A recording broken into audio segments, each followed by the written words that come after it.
Welcome to The Public Square from the American Policy Roundtable. I'm Wayne Shepard, and today we have a very special guest joining us. Dave Zanotti will introduce him more fully in just a moment, but we encourage you to stay tuned now for a great conversation.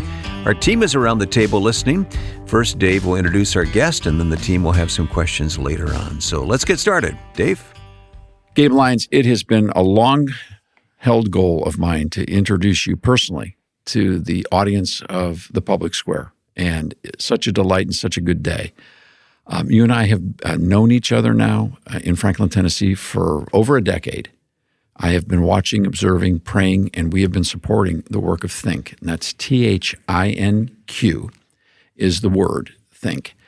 And if that's what you remember today, it's broadcast THINQ, then you can start your online adventure to find THINQ. But here's the guy.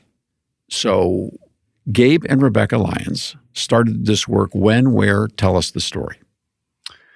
Thank you, Dave. It's great to be with you. I've listened for so long and learned so much from the work of the Public Square. And so just thank you for your contribution to such great dialogue and bringing people together around such important themes. And it feels like today we're just needing more of that wisdom, and you're one that provides it, I know, to me.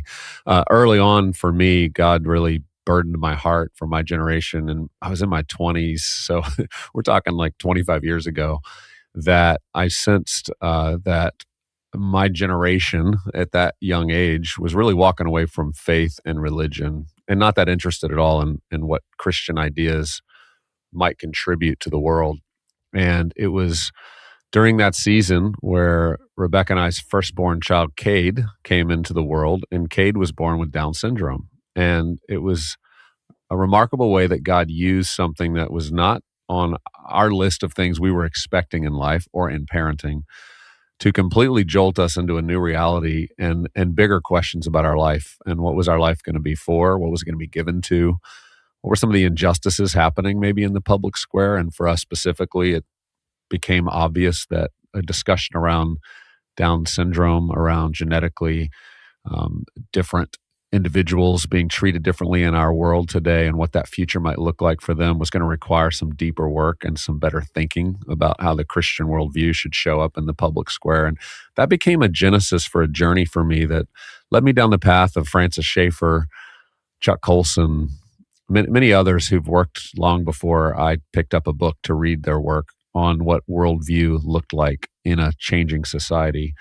And it became really the spark and the genesis for me to want to bring that type of thinking about Christian worldview to my generation in a format and in a way that maybe they could receive it, which likely was going to have to look a little bit different than how the books I had come across were written or how I was able to come to those and have the attention span to even read them. And that was the beginning of a new idea about how would we bring Christian worldview thinking to engage every topic happening in our culture from a biblically faithful perspective. It's interesting, Gabe. We're communicating today through multiple studios, as we often do here on the Public Square, and you're surrounded today by people whose eyes just lit up because you mentioned two of the seven anchor authors of the library here at the Public Square in the American Policy Roundtable, Francis Schaeffer, Chuck Colson. We're talking about people whose works have made a tremendous impact. And actually, when I look at the Colson section is going to be in the Schaeffer section because, like Colson, you and I have been mentored by Schaeffer. And so all those books are upstairs right now in that library. And those were the people who helped get us on the path and then helped to encourage us on the path. So it's fascinating. One of the things I instantly sense in the presence of the Holy Spirit is how God is leading people in a direction and how He is in control of how we are led and what an impact that makes. Yeah, I just turned 51 and I'm reflecting a lot because we're hitting these 25-year kind of moments and not only thinking about that, Rebecca and I have been married almost 29 years, Cade just turned 25. It's like I'm looking back and seeing the way God's woven my journey and my story and how deeply connected it is to these faithful people of the past who are trying to bring, how Scripture and the Bible and a faithful view of the world comes to bear on the new questions that society faces. And it's interesting to look back at Schaeffer. He's dealing with the arts, he's dealing with entertainment and media, and then Chuck Colson starts to apply that to justice issues and what does that mean in the prison reform discussion and even in the government and how we think about that. And of course, today we're faced with a lot of new questions that people wouldn't have even been able to imagine asking. Yes.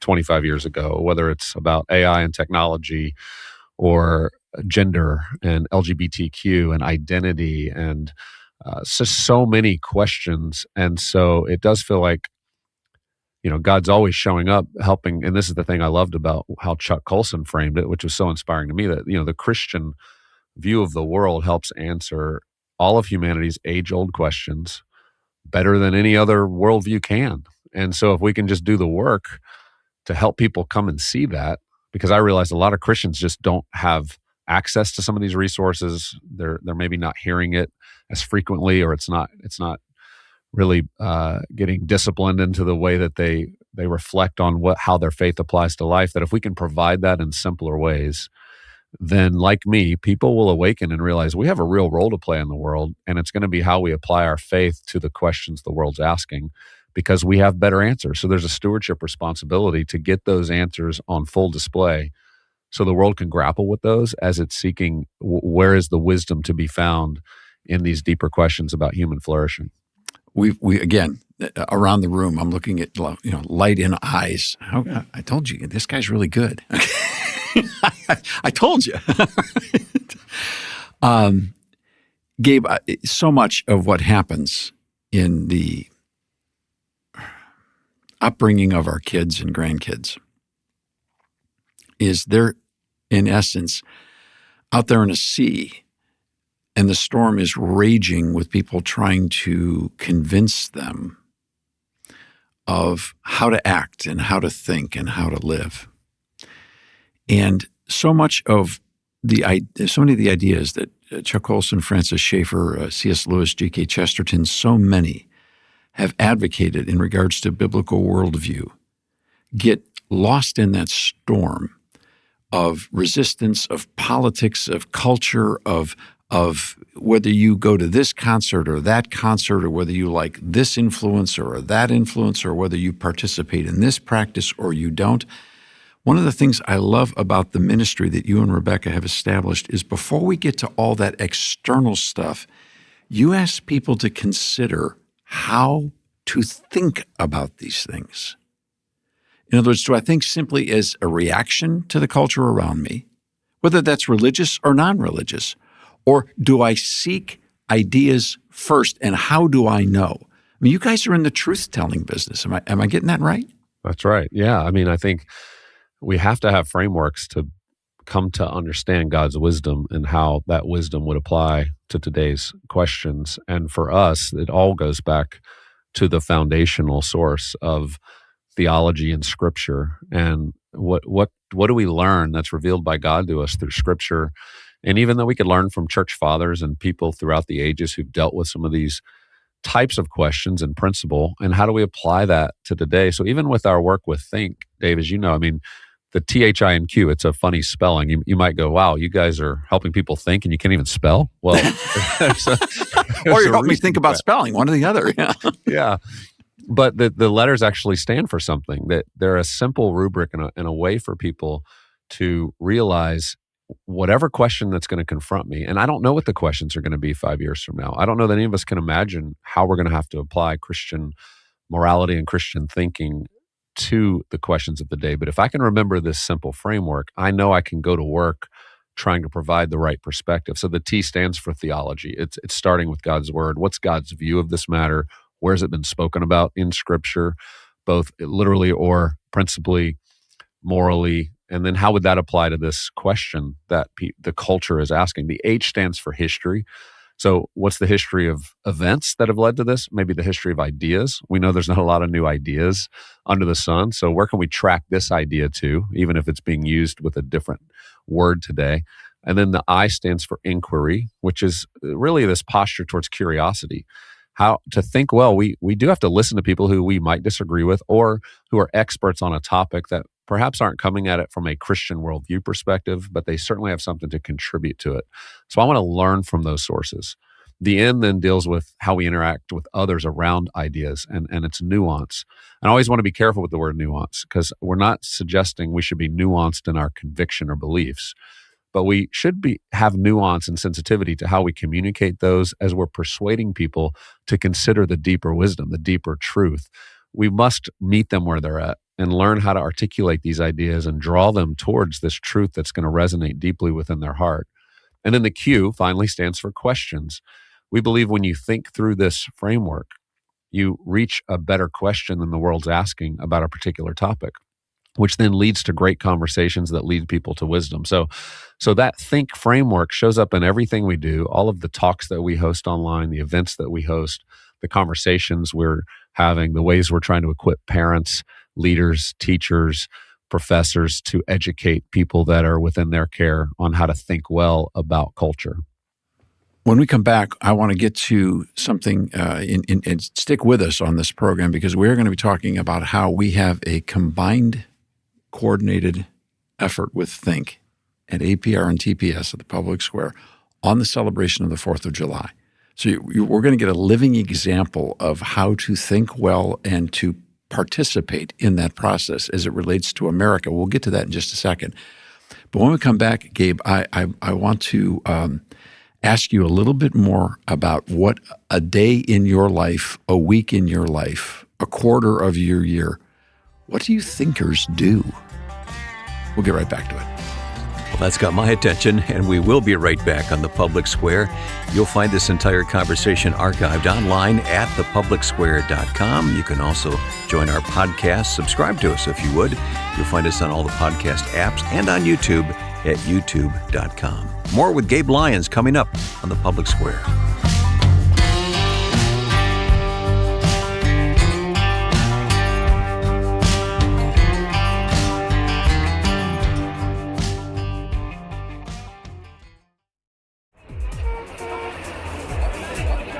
Spreading the light of liberty across the land.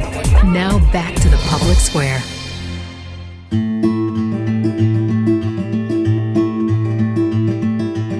Today on the Public Square, we are listening to a very special conversation between our friend Gabe Lyons and our own Dave Zanotti. The team is at the table and listening, and we'll have some questions coming up in the program as well. So you stay with us for that. But right now, Dave, back to you.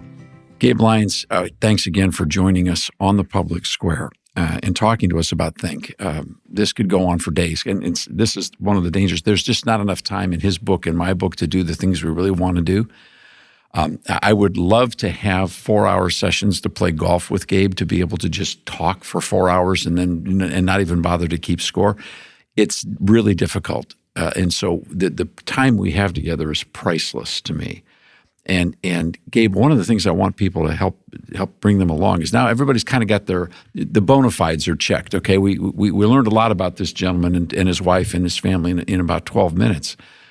But I want to know, what do you do? The question people say, what's a week of your life look like? I mean, what do you thinkers actually do? How do you reach people? What happens?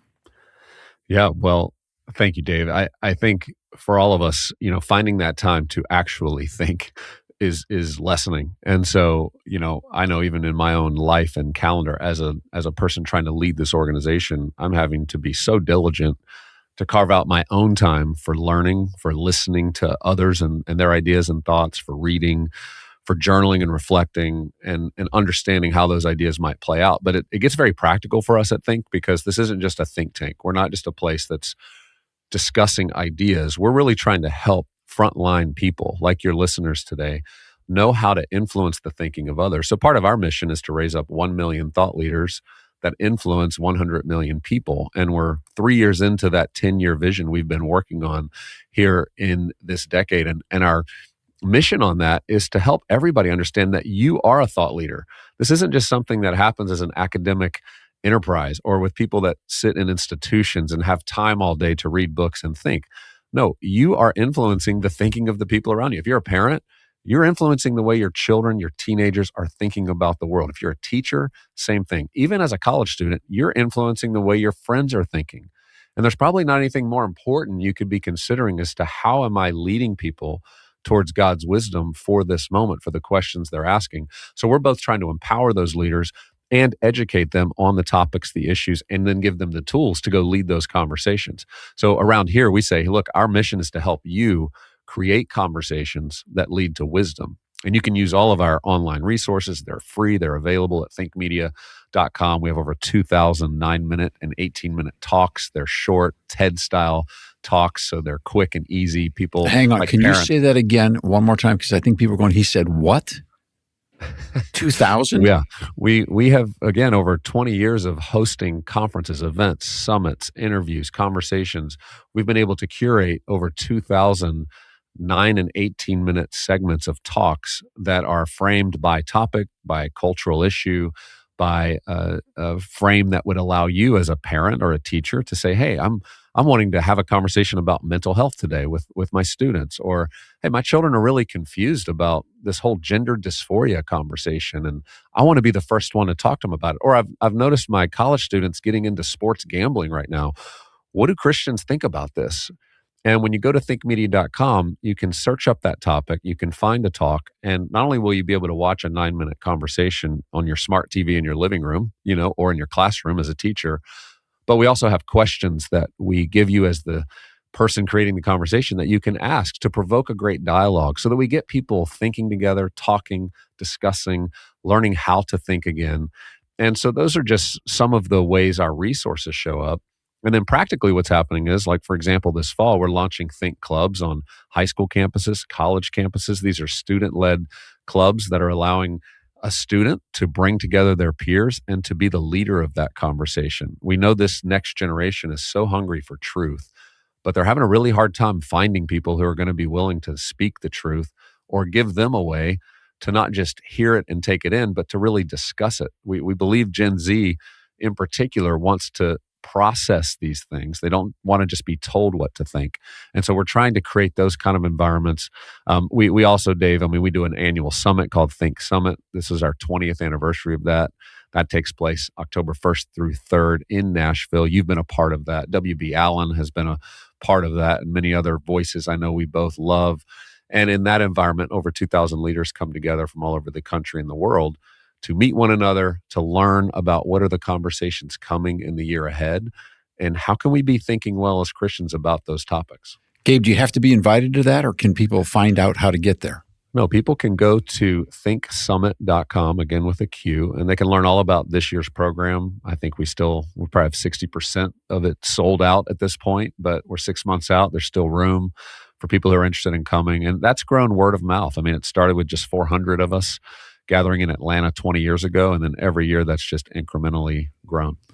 You said word of mouth. Can I interrupt this thought with this concept? I've never seen a Think billboard yet.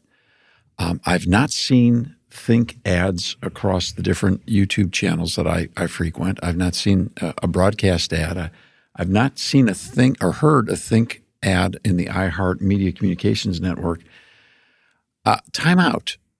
You guys are reaching extraordinary numbers by word of mouth. That's right. Yeah, we have 267,000 thought leaders right now, and that's just taken place over these last few years, and it very much is word of mouth. We know that people today are being marketed to all the time. They don't necessarily trust when they see the little ad pop up that this is something that's necessarily good for them. They just know it's something somebody wants them to buy. So what we have found, and this is why our commitment, Dave, like you, isn't just to media. It's not just to more digital content. Every initiative we have is designed to use content to get people sitting together in rooms, having real life, live conversations with each other. So the media is designed to get people embodied in rooms, in local communities, having conversations together and helping rebuild the social fabric that I know both of us care so much about, and we've seen in American life really be torn apart and torn away. And we want to just be a part of one small contribution to giving people the tools to know how to rebuild that social fabric for future generations.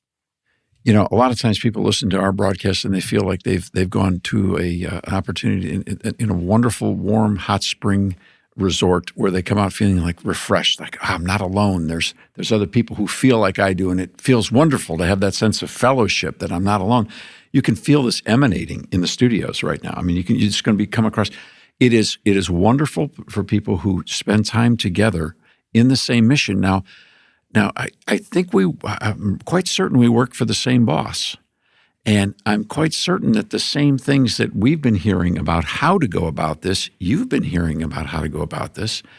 And I have to tell you that Gabe and I met because one of the folks that was listening to what we're doing and listening to what he's doing put on a relentless pursuit to make sure that somehow the two of us could sit down and have coffee together. It took him, I don't want to say how long it took him for that meeting to actually happen. And from the minute it happened, I knew things are never going to be the same again. So we've been in these conversations now together for years. Gabe, THINQ is a nonprofit, right? I mean, I kind of know you guys. I know that there's not a stock portfolio out there that says THINQ and has Gabe and Rebecca Lyons' name on it. No, we've been a nonprofit 501c3 for now 25 years, almost 25 years. And yeah, our intent there was always to do something that churches, organizations, ministries, could participate in without ever a thought of motive being involved, and that we could create something that's of value to people that they would want to utilize. And over time, what's happened because of that is obviously we're able to receive financial support, which has grown over the years as people have been impacted. But it's that actual financial support now that's allowing us to take the work of THINQ to the youngest generations. The work of THINQ isn't just a Gen X as I am or a baby boomer type work. This work is really going quickly to millennials and Gen Z. Over 2/3 of our audiences at our national summit are under the age of 40, and they're hungry for tools, and they're hungry for initiatives, methods, ways in which they can really show up in their industry, their neighborhood, their church, and they can be a contributor to a new type of conversation where people of faith don't back away from the tough topics in culture or overly have to politicize them, but we can actually just participate in reweaving that social fabric that, I was looking at data today that just came out that said in the last decade, adults are 45% lonelier than they were. So in 2012 to 2025, adults are reporting like a deep loneliness gap. And we hear about that epidemic.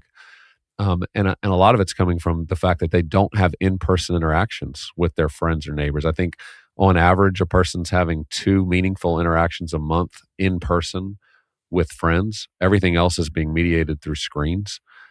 And that, as you know, for American social life, we talk about the economic and the political institutions failing, but the social institutions is what you and I know, share such a passion about. Though, if those fail, we don't have any foundation to try to rebuild from. And so that's why this work and what we're doing together is so critical. Trust is the key to civil society, and trust is impossible without relational context because we're all going to fail. We're all going to fall down. And so if we have a mission to represent Jesus, the risen Christ, and the transcendent truth that he brought here as Emmanuel on Christmas, and that truth that rose triumphantly from the grave, that truth that is seated at the right hand of God the Father, that truth that is still true truth, and that he is still working in regards to righteousness and justice and kindness and mercy on earth. That's a lot of work to do, and you can't do it if you can't talk to each other. Right? It's kind of hard to get that done. So you guys are taking on those hard barriers, and not just strategically, but prayerfully and in a lot of love as well. All right, Gabe, I want to do an active think session now. Here, we're going to put this all on the table, and people should know because of our faith in what God is doing in our midst, and because of my confidence in Gabe over the years, I sent him no advanced questions. He has no script. All right. So what we're about to do is have a real think session here. We're going to talk about the 4th of July, America as an idea, why there is a union between true truth, transcendent truth in the scriptures, and the notion of America, and how can a believer celebrate the 4th of July well in regards to the 250th anniversary. And we've got some ideas, so we're going to do that right when we come back. What a great thing to look forward to. And guess what? It's right around the corner. You stay with us, and we'll be right back with more of this conversation with Gabe Lyons today on the Public Square. We'll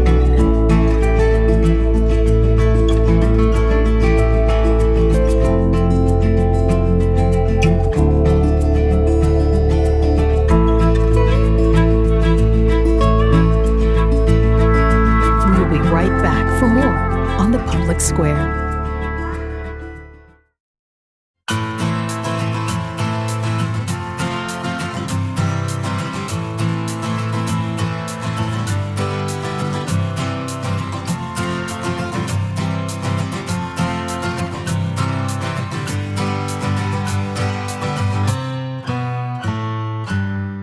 Okay, we're about to put our thinking caps on here in just a moment with our guest Gabe Lyons on this edition of the Public Square. And by the way, if you joined us late, why not listen from the start online at thepublicsquare.com? Use our smartphone app to listen on the go, The Public Square.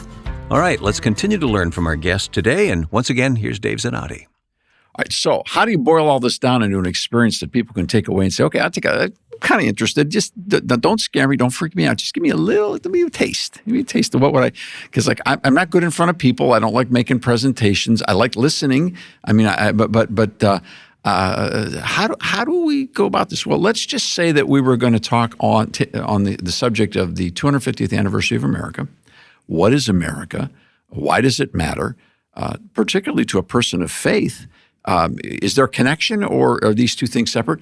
Gabe, where do you start, and what's THINQ doing? Yeah, so this summer, I mean, it's exciting. You know, as I mentioned earlier, we're trying to find ways that you, the listener, can create the types of conversations that start to weave this trust back that's been lost. And it's actually not as intimidating or complicated as you might think. One of the practices that we've gotten away from as a country is inviting people over for dinner and having a conversation. I mean, it's that simple. Now, that might sound intimidating today because fewer and fewer people have people over for dinner. But if we're going to reweave this fabric, we need to create spaces for intentional conversation about the questions that are on the minds and the hearts of Americans and of citizens. And so we've created something called THINQ Dinners. And THINQ Dinners is a way that you can simply host a conversation for 8 guests, 12 guests, even more if you want. But the whole point is you don't have to have a fancy dinner, but that you plan a night and you say, we're going to have some friends over because not only do we want to eat together, but we want to have an intentional conversation about our nation, about our role as citizens, and start to understand how together we can think well about our nation and our moment and our role to play in it. And so we do that, Dave, through a simple format where people can utilize one of 3 specific talks. And I'm so excited that you've partnered with us to be one of those 9-minute talks. And so this is what's fun is Dave has done a 9-minute talk called How the Declaration Began. And it's all around us going back to 1776 and remembering what was the beginning of this? What were those foundations? What's the history of this idea? How does it tie in to faith? We also have W.B. Allen offering a talk called Are We a Democracy or a Republic? And it's on the threat to democracy. And then Os Guinness doing one on Can Christians Renew the West? And he's talking about our civilizational moment.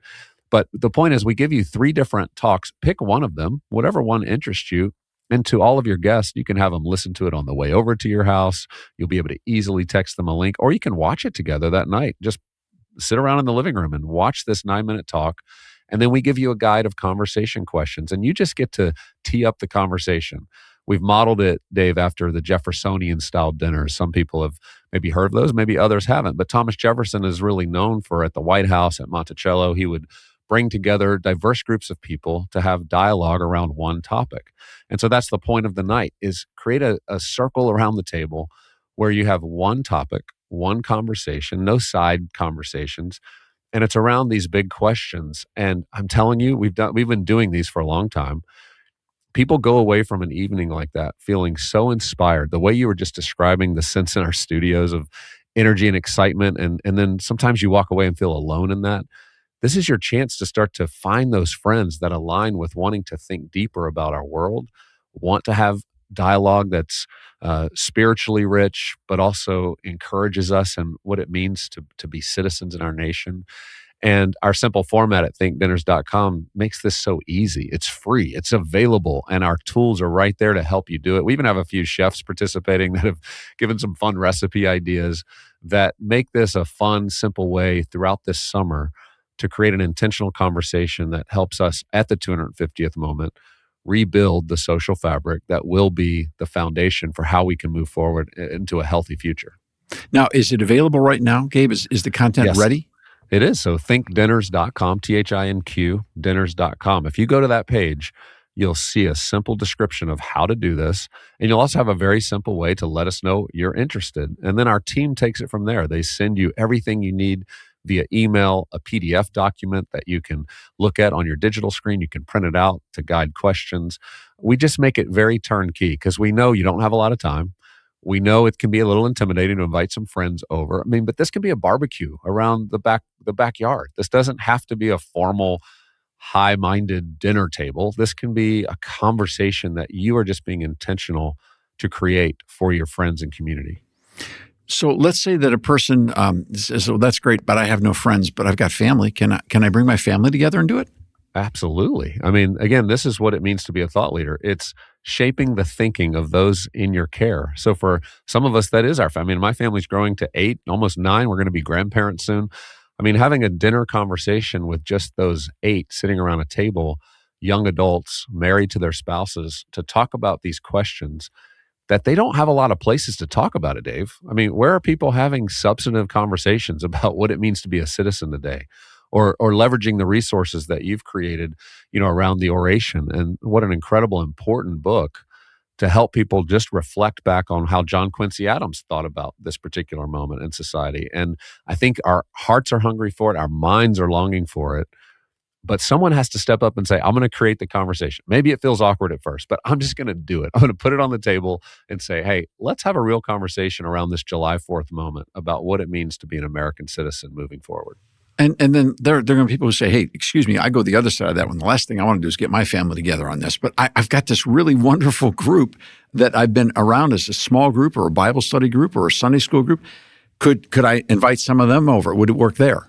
Yes. So this is the point. It's look at the people you're already friends with. You don't have to invite strangers into your home. Just look at the people you're in relationship with and start to be more intentional with how to create these types of conversations. People walk away, Dave, every time saying, thank you so much. I actually didn't realize how much my soul was longing for a real conversation like this. I even think the format's great because by just saying, guys, we're going to all focus on one topic and we're going to let everybody speak. We're not going to let anybody dominate. We're going to go around this table. Everybody gets to offer their thoughts, their opinions, maybe their new questions. People walk away feeling empowered, encouraged, and you never know. You might be inspiring them to go do the same thing with their group of friends. Now, this does not sound to me like any political party, and it doesn't sound to me like anything that's coming from either Donald Trump or Gavin Newsom or Hakeem Jeffries or anybody else. Sorry, I just can't smell politics here. Is this like a really deep, secret curiosity approach? Are you guys up to something? No, you're right, Dave.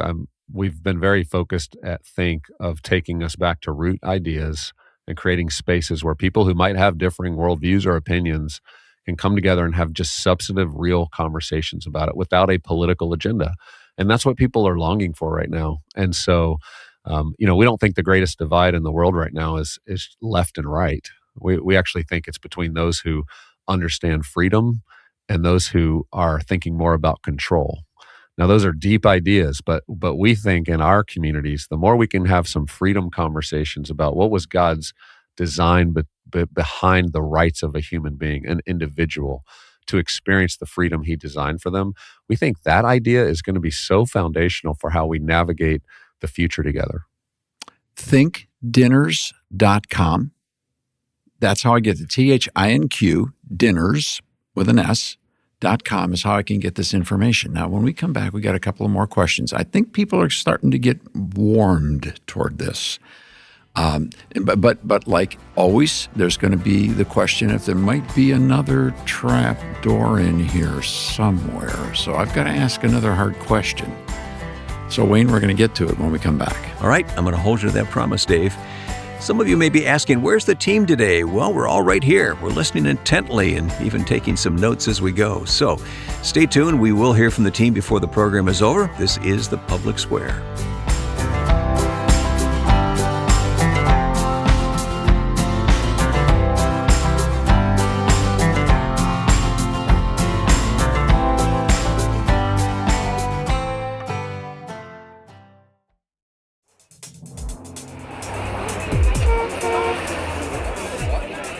Spreading the light of liberty across the land.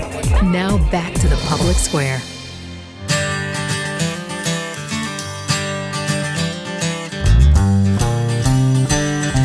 We're listening to a conversation today on the public square, a very meaningful conversation with Gabe Lyons, who's an author, speaker, and podcaster, and so much more. And Dave Zanotti, you're going to put him to the test here now. Gabe, I've got to ask you one more time because I just want to be absolutely certain. You're on college campuses, you're in high schools, you're in living rooms, you're in dens, you're in churches. You've got these magnificent events. You've been doing this for 20 years. Come on. This is a Republican thing, right? Yeah, no, it's David. I mean, I think you appreciate that. It's so much bigger than that. This isn't about political parties. It's about human beings. You're not data mining to hand all this over to the GOP or some secret star chamber? That's right. No, none of that's happening. I mean, this is just pure, let's get people in rooms together and have better dialogue, better conversations. Let's learn. Let's relearn some things maybe we've forgotten as a society, because I think it's going to be up on all of us to lead the way forward.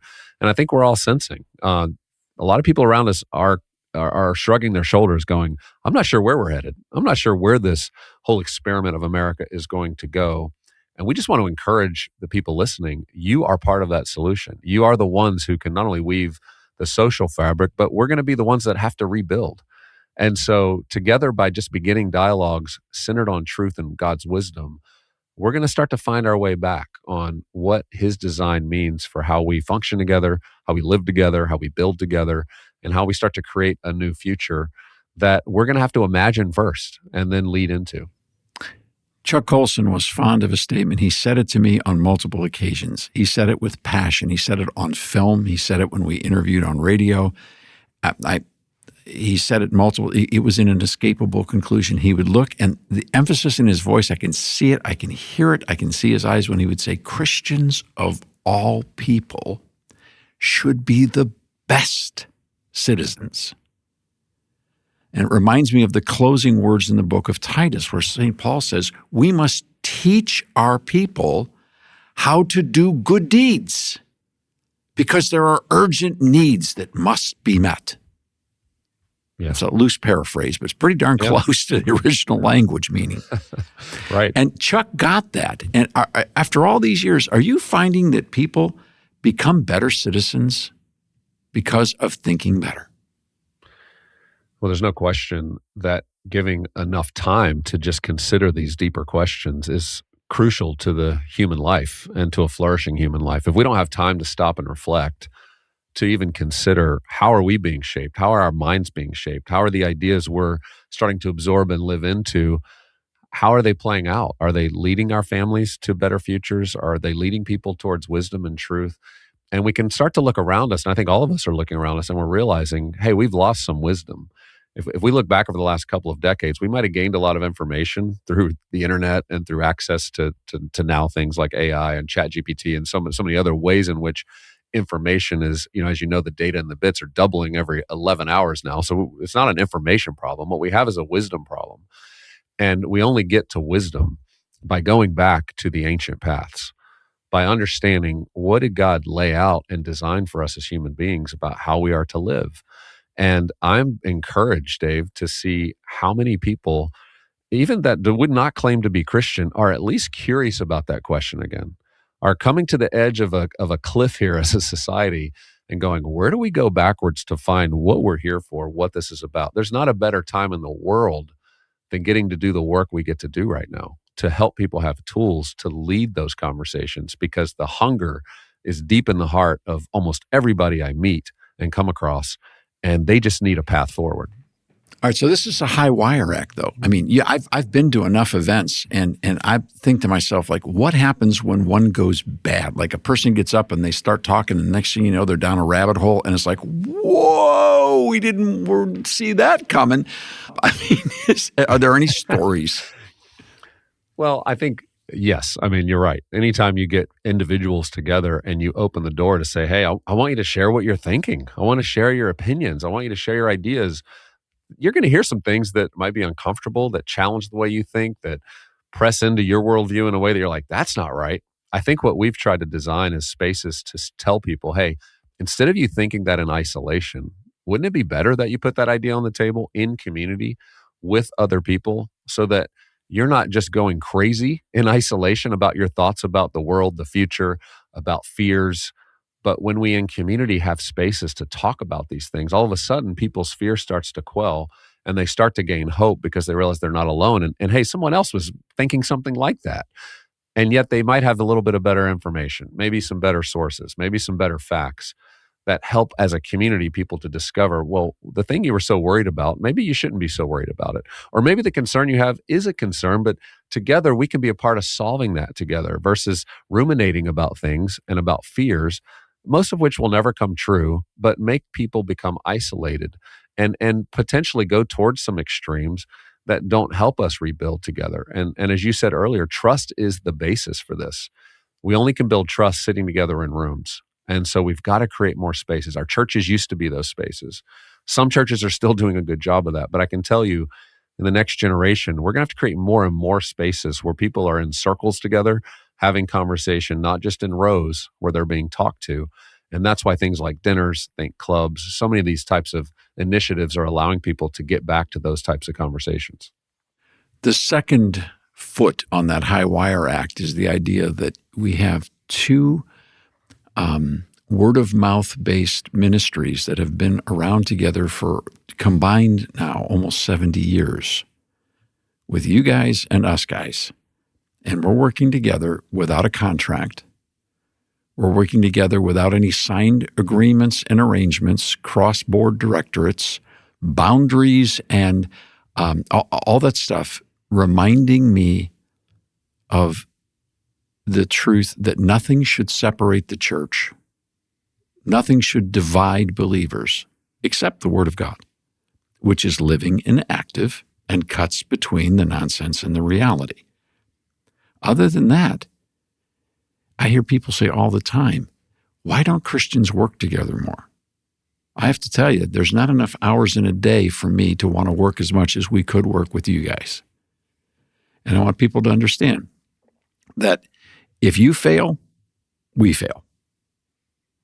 So if someday somebody says, I went to a think talk and I heard blah, blah, blah, blah, blah, blah, blah, blah, blah, blah, blah, blah, and I say, well, that's obviously, not right. Well, you better do something about it. So well, I guarantee you I'll be talking to Gabe about it, but I also guarantee you something else.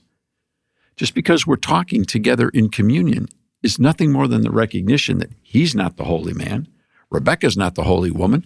I'm not the holy man. Melanie Elsony, and this is going to be hard for people to believe, is not the actual paramount of the holy woman, okay?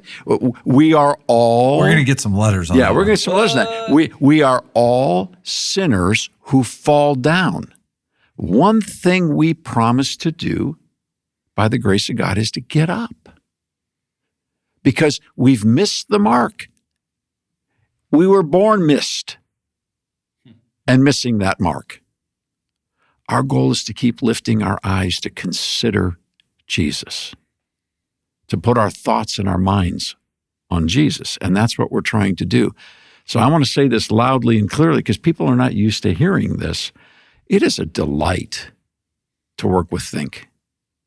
It's a beautiful thing. And I thank you, Gabe. I really do. I thank you for having the courage to say, let's talk more. I really appreciate that.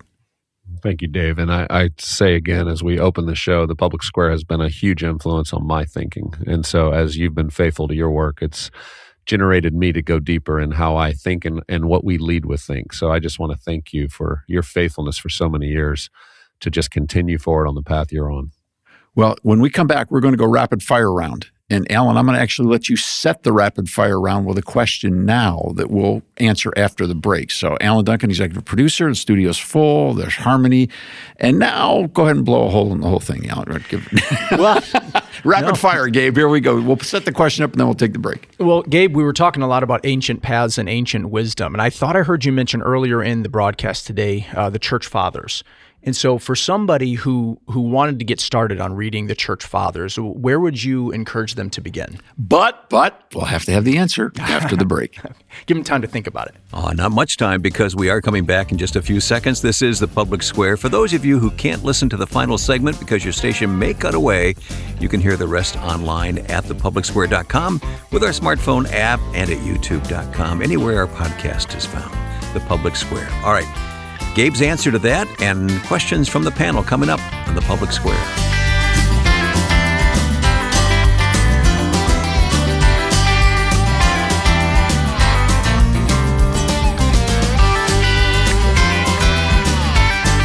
We will be right back for more on The Public Square. All right, aren't you glad you're listening to The Public Square today with Gabe Lyons? All right, now, Alan had a question, Gabe answers that, and the rest of the panel weighs in just a moment on The Public Square. Okay, Gabe, church fathers, what's the answer?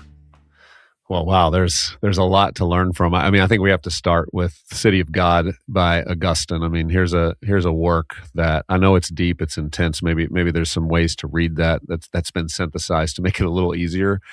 But you can't go wrong starting there because here's somebody who, coming out of the collapse of Rome as a young theologian who had studied, starts to reimagine a vision of what does the city of God look like in a world that's really only been operating as a city of man. And he starts to paint a picture that ends up being how we start to organize cities all throughout Europe. It starts to influence the way governments run and think, the way we think about justice. So you can't go wrong there with the city of God. But there's so many more. I mean, as I look back, I look at this ancient Christian commentary. It's a resource that is just beautiful. I think it's the kind of resource that if it was on the shelves of every pastor in this nation, it would be helpful. It looks at the first 600 years of the church fathers and how they responded to every single segment of scripture. And I know I go to that and am able to hear like how these original church fathers trying to establish the church, how do they process some of that? And they didn't have access to the studies, the Dead Sea Scrolls, the kinds of things that you and I are able to benefit from, but the ancient Christian commentary.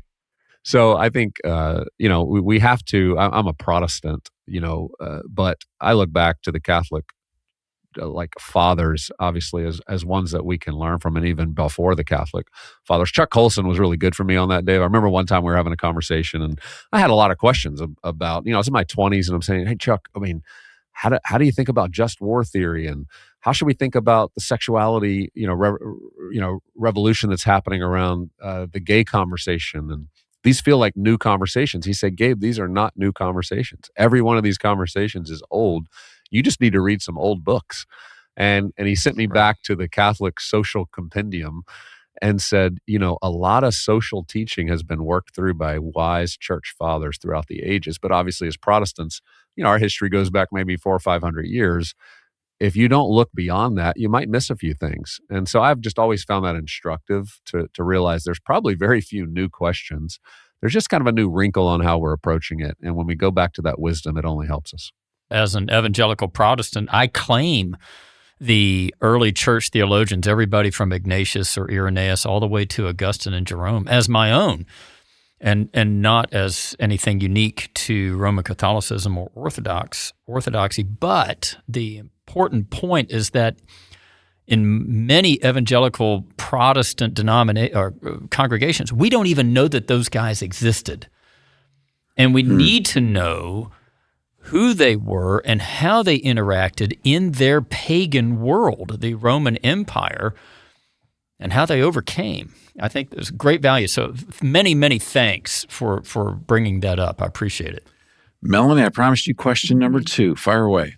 Well, when you have the structure for the THINQ clubs and the THINQ dinners, I'm looking into the future. And even now, how could that be structured from a digital perspective? And I'm thinking of the homeschool community, which may not be located near one another. You may have home-educated friends who are a great distance away, can the same model be used well in like a Are we about to have Zoom, a Skype dinner here? A Zoom Zoom Skype meeting dinner? Here we go.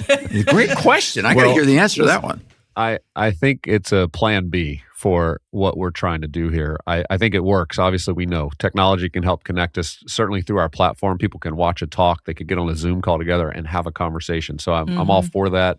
But I don't want to give up emphasizing how important your proximate community is to you, the people that live near you, the people that are local. I don't want to give up the food, Gabe. All right. Well, that's so right. So maybe it's a good idea to start small, even if you only know a few people in your immediate area. Yeah, I think starting with one couple, two couples, or two or three friends. You can always bring a Zoom camera in and invite some people in to hear the dialogue or participate. Mm-hmm. I mean, I think, yes, let's all get creative for just creating spaces for people to have these conversations. Gabe, would it be a good idea for people thinking about this to log on now, look at the videos, look through the materials, and get comfortable, on their own, and then figure out how they put it to the next step? Yeah. So thinkdinners.com takes you just specifically to this dinner program. But if you go to thinkmedia.com, that's where you'll have access to our whole world of content. And a simple setting up a free account gives you access to that entire library of talks, the topics, everything that we've done. And every day we're adding to that and taking that even deeper. And so get your thought leader account, become a thought leader with us. It's very simple, and just start leveraging and stewarding the influence God's given you over your people, the people in your life, to lead them towards wisdom. What topic has been brought up that has surprised you, that has gained traction, or that people have viewed the most, where you thought, wow, I didn't think that one would go? Well, currently we have a topic on psychedelics, and people are very interested in that. Topics on gender and transitioning that's happening, so much in the transgender community. I think a lot of parents are dealing with teenagers in high schools and college situations who don't know how to navigate that. And we have several good talks and ways to help your young person know how to think well about that particular topic. Any of the LGBTQ topics, I think our library is just so strong for equipping young people, to know how to think well about those topics. But every day there's sort of new topics. I mean, we talk about manifesting and what's a Christian view of that. That's a big Gen Z topic right now, is can you just make things happen by thinking about them? So we try to take people back to what the Word of God says about these issues and ground them deeply.